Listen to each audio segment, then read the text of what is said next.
ha ido desarrollándose. La última vez estuvimos hablando de esclavos a hijos legítimos como herencia de nuestra fe en Cristo. Ese fue en el capítulo 4, pero después al final también, y parte del 5, pusimos ahí el contraste entre la gracia y la ley. Hoy, con la voluntad del Señor, nos proponemos un título que parece un poquito raro, ¿verdad? Y se titula hoy La libertad, sierva o esclava del amor. ¿Qué le parece eso? ¿Cómo que la libertad es esclava? Como que una verdad, es un contrasentido, es una contradicción, es un absurdo. Pero aunque usted no lo crea, es una realidad que hay que entender. He aquí yo, Pablo, os digo que si os circuncidáis, de nada os aprovechará Cristo. Así comienza. El tema de este capítulo sigue siendo la libertad cristiana. Pero si ustedes siguen mirando, al final si ustedes los capítulos anteriores seguían la misma idea, en la parte que nosotros vamos a desarrollar se inicia a partir del versículo 13. Y yo he querido ponerlo aparte porque yo me doy cuenta que es una aplicación natural de todo lo que se venía diciendo anteriormente. Si ustedes notan, ¿qué se dice, por ejemplo, en los versículos del 1 en adelante? 2, he aquí yo, Pablo, os digo que si os circuncidáis, de nada os aprovechará Cristo. Y otra vez testifico a todo hombre que se circuncida, que está obligado a guardar toda la ley. El asunto es que la gente quiere, después que llegó a Cristo, entonces decían, no, espérate, la ley va. Y Pablo dice, no, eso no tiene sentido. No te aprovecha. Si tú te circuncidas pensando que te vas a ser mejor cristiano, no te aprovecha la gracia de Dios. Eso no es nada. Tú estás mezclando dos cosas que no se mezclan. Y luego en los versículos 5 dice, pues nosotros por el Espíritu aguardamos por la fe la esperanza de la justicia. Porque en Cristo Jesús ni la circuncisión vale algo, ni la incircuncisión, sino la fe que obra por el amor. Imagínense. Gente que viene de un trasfondo judío que decían, no, la circuncisión es la que vale. Cuando se enseña la doctrina de la salvación por medio de la fe, de la seguridad de la salvación o de la libertad de la ley, siempre hay quienes tratan de oponerse. Oye, que la salvación es por la gracia. Y ven acá ya, y eso es todo. Y yo no tengo que hacer nada. No, eso no puede ser. O que la salvación es eterna cuando una gente verdaderamente ha creído en Cristo y se ha apropiado la cruz de Cristo para salvación. No, pero ven acá. Aquí encontramos gente que posiblemente nunca habían conocido el evangelio verdadero. Porque Pablo dice que no es que haya otro evangelio, sino que hay algunos que lo quieren pervertir, el evangelio de Cristo. Y muchos cuando quieren mezclar y buscar otra cosa, que eso no es el evangelio. Entonces no han entendido el evangelio. Y eso pasa, se piensa que si la enseñamos y decimos a la gente, mire, la salvación es por la gracia de Dios. ¿Qué quiere decir eso? Que yo creo en Cristo, Señor, ven a mi vida, perdona mis pecados, yo creo en ti. Y ya, ¿sí? Y las obras no son para salvación. Las obras son una manifestación de la gracia de Dios cuando usted llegó a los pies de Cristo. Pero eso no, mucha gente se resiste a creer en eso. Y eso pasó con la iglesia de los Gálatas. Se resistían a creer en la gracia de Dios. Y esto no es nuevo. Lo vamos a ver más adelante en Romanos capítulo 6, donde aparece más detallado el mismo autor Pablo. Es que el capítulo 5 se puede ver de muchas maneras. Que somos salvos únicamente por medio de la fe. O sea, eso lo dice el 3, el 4, el 5. Pero este capítulo 5 vuelve y lo reitera porque es la práctica que está aquí. Aquí está la práctica de lo que se dijo anteriormente. Aquí está aterrizando lo que Pablo ha dicho, diciéndome, señores, la salvación es por la gracia. Y déjenme decirle que se la voy a decir, porque eso tiene que ver con la libertad cristiana. No quiere decir que es libertinaje, pero quiere decir que usted se siente libre por lo que Dios ha hecho en usted. Bueno, que someterse a la ley solo sirve para esclavizarnos, no para conseguir la bendición de Dios. Y eso aparece en el ejemplo de Agar y Sara en el capítulo 4 del 17 en adelante, que ya lo aterrizamos aquí en días pasados. y que hemos sido salvos para que gocemos la verdadera libertad. El peligro de la libertad también aparece aquí, porque muchos usan la libertad como pretexto y ya no es libertad. Cuando una libertad es abusada, ¿cómo se llama? Libertinaje. A mi papá le gustaba mucho esa palabra. Le decía, usted lo que quieren es ya un libertinaje y van a romper la gallina de los huevos de oro. Me acordé porque mi mamá está aquí sentada con nosotros. Ella vino aquí de visita hoy. Así que la propuesta que tenemos de estos 3 versículos son 3 verdades. Número 1, libertad y servicio. Número 2, la libertad verdadera nos convierte en esclavos de Dios y de otros. ¿Cómo es eso? Que la libertad verdadera nos hace esclavos. Y no es que la libertad nos hace libres.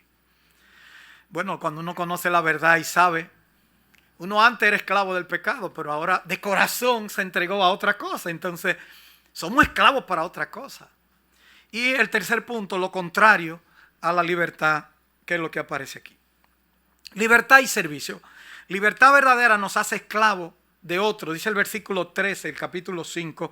Porque vosotros, hermanos, a libertad fuisteis llamados. Solamente que no uséis la libertad como ocasión para la carne, sino servíos por amor los unos para los otros. Una cosa interesante. Porque si la grandeza del cristianismo se manifiesta entre nosotros es porque no es teórico esto, no es un asunto de que no, porque la libertad es un asunto filosófico que yo... No, espérate. Usted va a practicar la libertad, tiene que amar. En eso consiste la libertad. Porque vosotros, hermanos, miren que Pablo con mucha sutileza le llama hermanos. A libertad fuisteis llamados, solamente que no uséis la libertad como ocasión para la carne, sino servíos o siendo esclavos por amor los unos a los otros.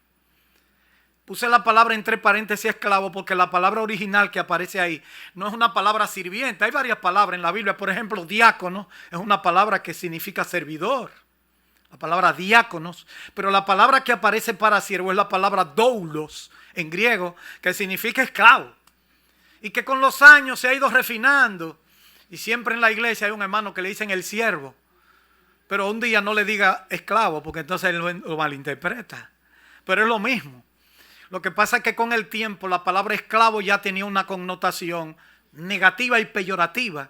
Pero en la Biblia la palabra esclavo tiene una connotación como la cruz, que era una connotación peyorativa y mala. Ahora viene siendo la cruz para nosotros un símbolo de liberación, de redención, como decía Juan Pablo Duarte.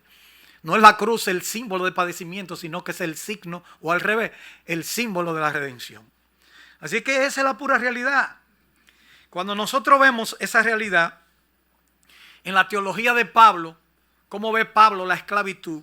Primero, la del pecado, que es universal. Pablo habla de la esclavitud del pecado. Eso es universal, involuntaria, terrible, dañina. Es lo que ha causado todo lo que después de la caída del hombre ha empañado todo lo que Dios ha querido hacer.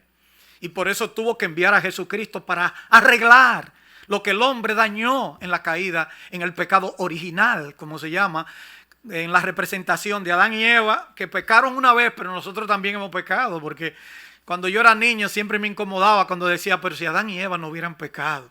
El asunto es que yo seguí pecando y nosotros hemos seguido pecando. Y ya el asunto no es un asunto solo de Adán y Eva, sino que también confiere a nosotros. En segundo lugar, Pablo, cuando habla de la teología de Pablo, la sumisión a la ley o al sistema legal que se observa por elección personal y voluntaria y que se convierte en una carga que resulta en la condenación. Aquí está contrastada, porque aquí se ve que la ley también nos quita la libertad, nos hace esclavos, porque no nos produce lo que significa la gracia de Dios. En tercer lugar, está también la esclavitud voluntaria y que causa satisfacción. Oigan bien. Y esa es la que nosotros queremos ver en esta situación. Así que aprendemos varias cosas. Número uno, todo el mundo es esclavo de algo. Todo el mundo es esclavo de algo. Todo el mundo. Aunque parece contradictorio someterse a esta última, es la única manera de gozar de libertad verdadera. Porque aquí en este contexto y en el versículo 13 nos dice que no uséis la libertad como ocasión para darle rienda suelta a lo que a mí me da la gana, sino servicio por amor, servíos por amor. O sea, ser esclavo por amor. Entonces somos esclavos, pero en este caso somos para servicio. Pero esta persona nada más quiere servirle al otro. Bueno, porque esa es la naturaleza del cristiano, es esa, el servicio. Y es una naturaleza que está intrínsecamente tejida o entretejida a lo que viene Pablo a señalar más adelante como contraparte la manifestación de la carne a partir del versículo 16, cuando dice andad en el espíritu y no satisfagáis los deseos de la carne, porque los deseos de la carne son contra los deseos del espíritu, o en este caso contra el fruto del espíritu que también viene a desarrollarse y que lo vamos a ver posteriormente. En 1 Corintios 9:19 Pablo dice esa misma verdad y él lo entiende, dice por lo cual Pablo se hizo esclavo, dice por lo cual siendo libre de todos me he hecho siervo de todos para ganar a mayor número. Pablo dice que se hizo esclavo. Pablo era judío, pero él entendió que tenía que hacerse, o sea, para los judíos ya no era su ministerio, que tenía que hacerse como un gentil para que el gentil entendiera. Y Pablo, aunque muchos decían que supuestamente él era de ellos, dice, pero ¿por qué entonces me persiguen si dicen que yo soy de la circuncisión? Porque Pablo era judío de nacimiento, circuncidado al 8º día. Él dice en Filipenses, por la ley fariseo, era descendiente de la tribu, era benjaminita, o sea, que de donde venían todos los fariseos. Y los grandes soldados también eran de ahí, igual que de Judá. Hebreo de hebreos, circuncidado al 8º día, por la ley fariseo. Tenía pedigrí, pero él dice todo eso lo he considerado como basura por amor a Cristo. Oye, pero él estaba claro en lo que él era. Ahora, yo no sé si usted está claro como cristiano. El asunto es que cuando tú sirves a otro es que tú entendiste lo que significa la vida cristiana. Lo que hace manifestar la libertad que tenemos es siendo esclavo del servicio hacia los demás. Oye, una cosa como media rara, ¿verdad? Porque la gente dice te va a malinterpretar. Se te van a subir en el hombro, no te van a dejar levantar, no te van a dejar respirar. No, pero es así. Si no, no sirve. No funciona. Siendo libre de todos, me he hecho siervo de todos para ganar a mayor número. Nosotros somos esclavos, pero somos esclavos del amor. Del amor en servicio. Esa es la idea que hay detrás de eso. Y ahí vemos el segundo punto relacionado con el segundo versículo. Porque toda la ley en esta sola palabra se cumple. Amarás a tu prójimo como a ti mismo. Pablo aquí hace una cita de Levítico 19:18. Ustedes saben que eso también, esa discusión se dio en la vida del Señor Jesucristo. Cuando somos completamente libres, podemos entregarnos por amor de todo corazón a servir a otros. ¿Recuerdan ustedes que cuando un joven se le apareció al Señor y él le dijo, ¿cómo la ley? ¿Cómo se resume la ley? Y el Señor le dijo, amar a Dios con todo tu corazón, con toda tu alma, con toda tu mente y a tu prójimo como a ti mismo. Dice, con todo. Dice, wow, eso está claro. Dice, el Señor le dijo, tú no estás lejos del reino de Dios. Porque él estaba diciendo, qué bien lo que tú estás diciendo. Como que el Señor estaba claro. Bien. Dice, tú eres que no estás lejos. Tú estás entendiendo lo que yo estoy diciendo. Eso se ve en el libro de Marcos.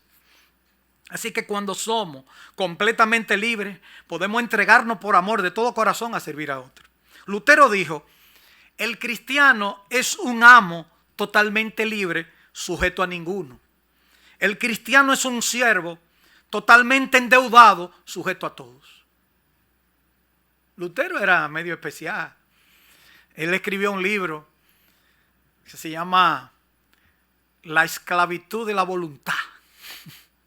Un libro que uno de los mejores libros que él escribió. Se lo dedicó a Erasmo de Róterdam, porque Erasmo le escribió un libro y él le tiró ese libro para atrás. Y esos son de los mejores libros que uno puede ver dentro de la controversia teológica. Pero no importa. En Romanos capítulo 6, el mismo autor, Pablo, nos deja ver una cosa bien clara. Romanos capítulo 6, verso 11 en adelante dice: así también vosotros consideraos muertos al pecado, pero vivos para Dios en Cristo Jesús, Señor nuestro. Dice: no reine pues el pecado en vuestro cuerpo mortal, de modo que le obedezcáis en su concupiscencia. Ni tampoco presentéis vuestros miembros al pecado como un instrumento para la iniquidad. Dice: sino presentaos vosotros mismos a Dios como vivos de entre los muertos, y vuestros miembros a Dios como instrumento de justicia. Pero sigue el argumento de Pablo, a partir del versículo 14. Porque el pecado no se va a hacer dueño de nosotros, no se enseñoreará de nosotros, pues no estamos bajo la ley, sino bajo la gracia. Y el 15 dice: ¿qué pues? ¿Pecaremos porque no estamos bajo la ley, sino bajo la gracia? Dice: en ninguna manera, porque alguien puede malinterpretar y decir: bueno, porque yo estoy viviendo la libertad cristiana, tengo ocasión para hacer lo que me da la gana. Dice Pablo: no, pero no para el pecado. Y entonces aquí comienza a expresar lo que él quiere. Pero gracias a Dios, versículo 17 de Romanos 6, que aunque erais esclavos del pecado, nosotros éramos esclavos del pecado, habéis obedecido de corazón a aquella forma de doctrina a la cual fuisteis entregados. Y libertados del pecado, noten lo que dice el versículo 18. Viniste a ser, que dice, esclavo de la justicia. Antes nosotros éramos esclavos del pecado. Ahora somos esclavos voluntarios. Antes era obligado, ya nos llevaba el pecado y nos lleva. Todavía quiere llevarnos, pero ya no estamos bajo la ley, sino bajo la gracia. El pecado no se enseñoreará. Ya no puede ser nuestro amo.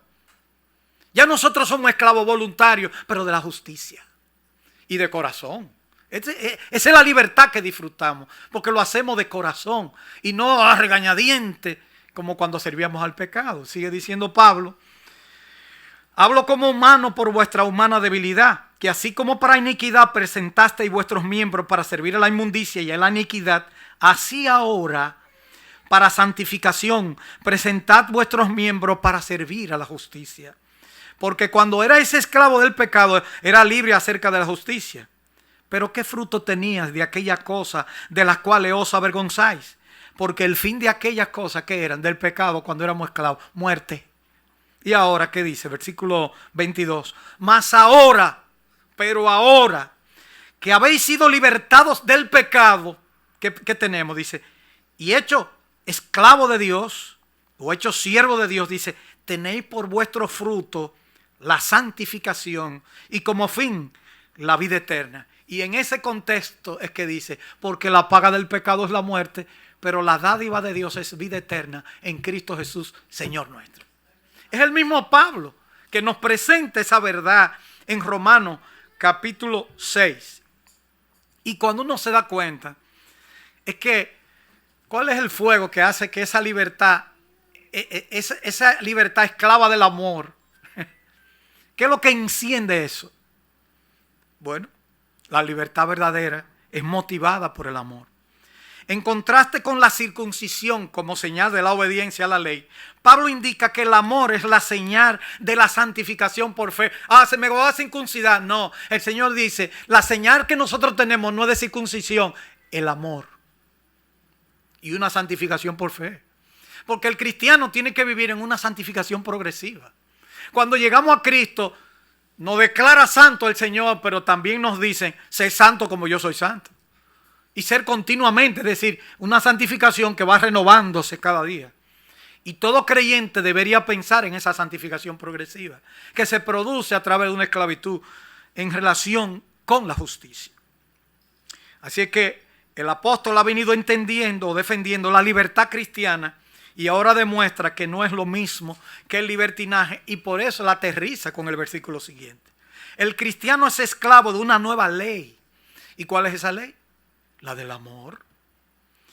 Y debe ser contrastada por ella, pero es como siervo. ¿Sabe que en el Antiguo Testamento había una ley que un esclavo podía voluntariamente declararse? Porque después de unos años, ahora no recuerdo, el esclavo tenía la oportunidad de salir, pero había un problema. Esa ley decía que si el esclavo había engendrado hijos y todas esas cosas, esos hijos y esa mujer se quedaban ahí. Entonces él no se quería ir.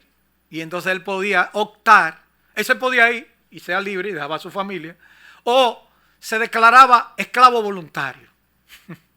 Y dice, ok, me quedo, pero por mi propia razón. Entonces con una lesna le orodaban la oreja y le introducían, le hacían un hoyo en la oreja, como una señal de que era un esclavo libre ya. Esa era una manera. Y también había regla en Israel para cuando un esclavo se podía liberar también. Si no tenía hijos ni familia, se podía declarar, en este caso, libre. Si tú cumples con los requisitos que Dios ha establecido, de esa nueva ley que el Señor da, que es el amor, nadie te podrá juzgar. Como dice el texto, amarás a tu prójimo como a ti mismo. ¿Hasta dónde llega ese mandato? Se supone que el amor propio es una cosa grande. Uno tiene que amarse uno. La gente se pone bonito, se dedica tiempo, se baña, come, qué sé yo. Cosas sencillas. Bueno, la Biblia dice que lo ame como a ti mismo. Así como, bueno, hay gente que no se ama, pero bueno. La idea entonces, eso es ya un contrasentido, ¿verdad? En este caso es la realidad, como uno hace las cosas. Nadie entonces podrá juzgarte. El mismo ejemplo que el Señor Jesucristo ha puesto en otro pasaje. ¿Recuerdan el pasaje que citábamos de Marcos capítulo 12, del versículo 28 al 34? El resumen de la ley que aparece ahí, a Dios y al prójimo. Y como dice 2 Corintios 8:9, porque ya conocéis la gracia de nuestro Señor Jesucristo, que por amor a vosotros se hizo pobre, siendo rico, para que vosotros con su pobreza fueseis enriquecidos. Pero yo lo que quiero que ustedes vean el pasaje de Marcos, que lo tengo por ahí para que lo vean.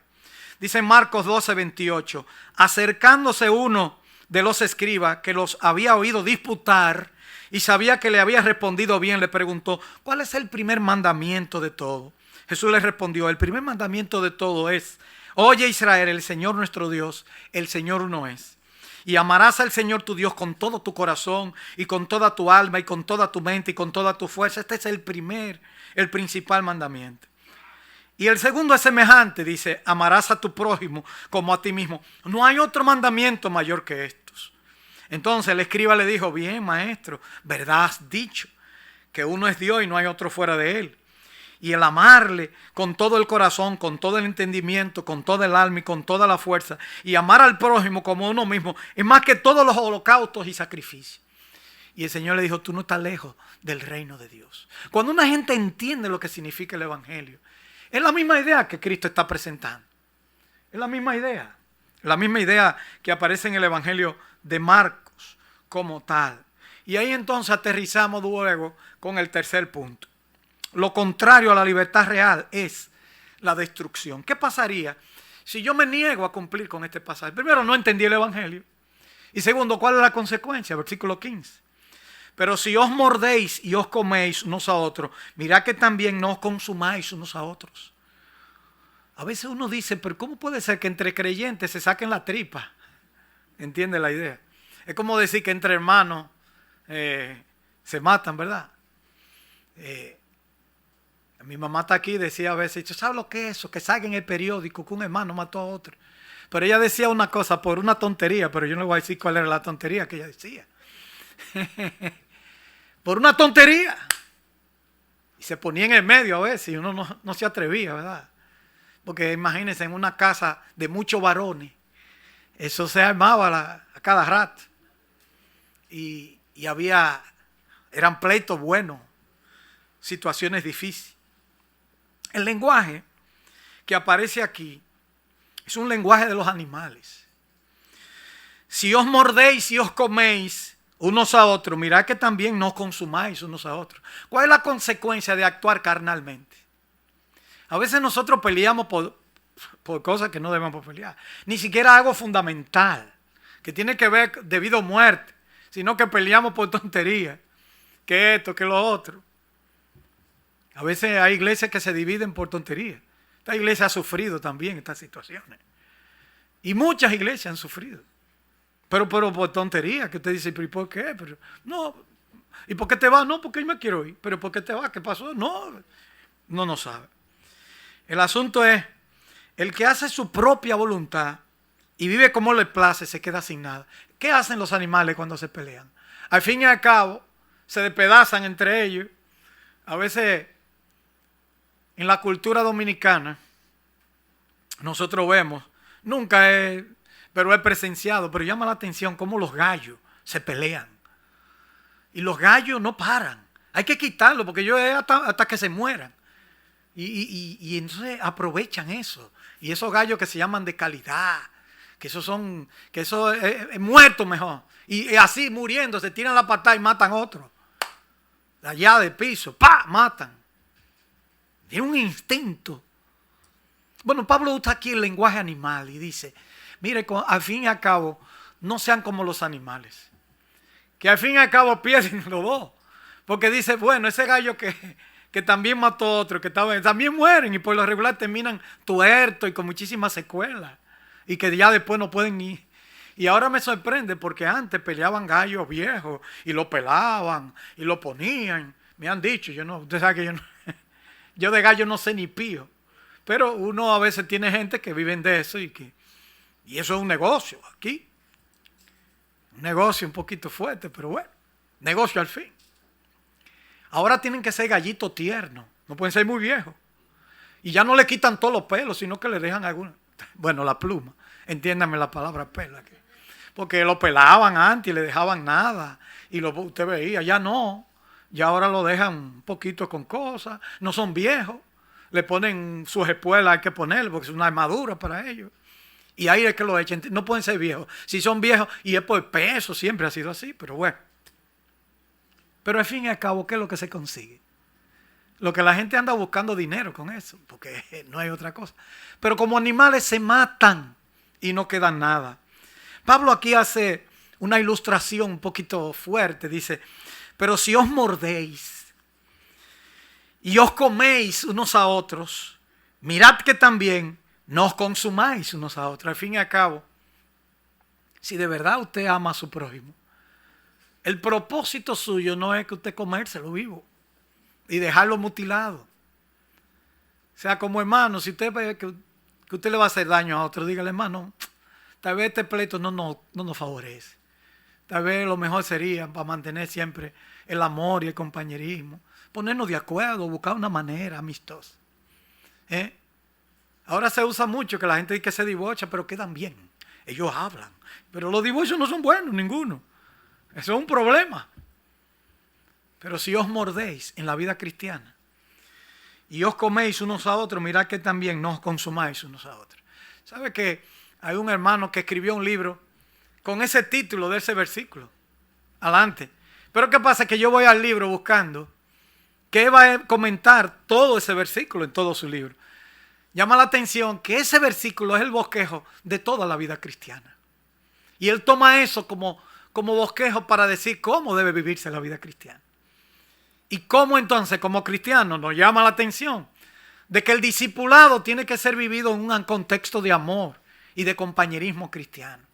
Qué pena es que muchas iglesias, incluyendo nuestras iglesias, a veces nos peleamos por cosas que no valen la pena. Y al fin y al cabo lo que terminamos heridos. O a veces terminamos bien diciendo somos amigos y todo y hasta nos preocupamos por el otro. Pero a veces me pregunto, ¿y por qué se fue?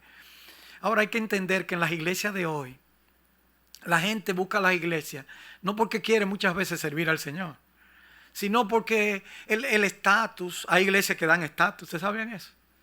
Ellos no van a servir a Dios y a buscar de verdad, sino porque esa iglesia es de gente rica, yo quiero ir ahí. Y eso no es así. Usted tiene que venir porque usted quiere servir a los demás. Y si usted no viene a servir y a practicar lo que significa eso, usted se equivocó del evangelio, usted se equivocó de iglesia. Búsquese otro lugar, que esto no es un club tampoco. Ahora le voy a decir algo. Cuando hay roce, la iglesia, hay muchos roces, pero el Señor lo permite, esos roces. Es necesario, dice Pablo, que entre nosotros haya disensiones. ¿Para qué? Dice, para que se manifiesten los que son aprobados. O sea que muchas veces esos roces y esa situación es que usted se da cuenta quién es quién. Hay personas que tienen la dermis. Yo no le voy a decir si es la dermis papilar o reticular o la capa córnea. Yo creo que hasta la epidermis llegan, porque la epidermis casi no tiene inervación. Pero eso es un poco médico. Lo que quiere decir que la piel tiene dos capas. Una capa superficial que se llama la epidermis y una capa profunda que se llama la dermis, donde están las terminaciones nerviosas y donde se divide en 9 capas tiene la piel. Pero entre ellas está la capa córnea y todas esas cosas. O sea que yo era profesor de eso, pero ya, olvídense de eso. Hay gente que son sensibles en toda la capa. No solamente en la dermis ni en la epidermis. La epidermis no tiene inervación, pero ellos también ahí tienen sensibilidad. La vida cristiana es para vivirla con libertad. Pero no use la libertad como pretexto para la carne. Ah, no, yo soy cristiano, soy libre. Pero mi libertad, yo puedo decir lo que me da la gana. Eso es una actitud carnal. Cuando yo le puedo, porque como cristiano yo tengo que decir la verdad, pero usted no puede decir la verdad para herir a otro cristiano. ¿Cuál es el propósito suyo? Construir. Yo siempre recuerdo, como hay gente aquí que me acuerdan gente, me acuerdo de esas cosas. Hay un hermano que se llama Ramón Morales. ¿Sabe quién es ese Ramón Morales? Es el papá de ese señor que está ahí, el abuelo de ese joven que está allá. Ramón Morales. Yo no sé por qué él se convirtió en mi barbero, pero porque me gustaba estar con él. Primero, él no me quería cobrar y eso para mí era una ventaja. Y segundo, era porque yo quería estar, nada más poder ir a hablar con él y me pelaba rápido, me recortaba. En un patio, allá en el patio de su casa. A veces se mudó cerca de la cañada, cogía yo para allá también. Yo iba a donde iba. Pero un día, él era un hombre sabio. Pero no era que era un hombre que fue a la universidad, ni que sabía leer mucho, ni escribir. No, nada de eso. Pero era un hombre sabio. Y para tener sabiduría no hay que saber leer y escribir. Se dice que Sócrates nunca, no se sabe por qué, dicen sus enemigos que él nunca sabía leer y escribir. Sócrates nunca escribió nada. Fue Platón que escribió lo de Sócrates. Se cree que Sócrates no sabía leer ni escribir.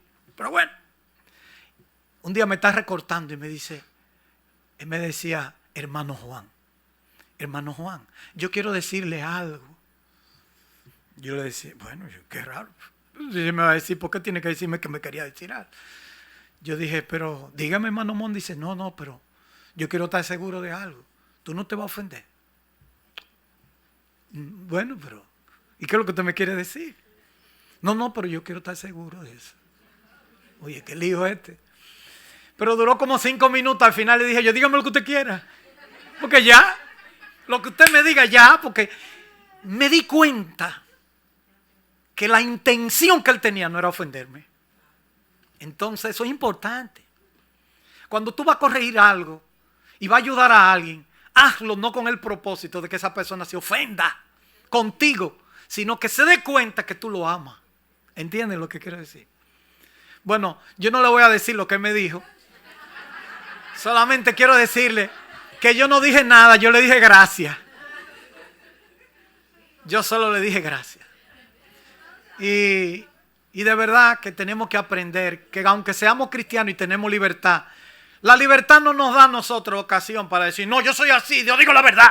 Espérate, papá, si tú ofendes a otro está mal.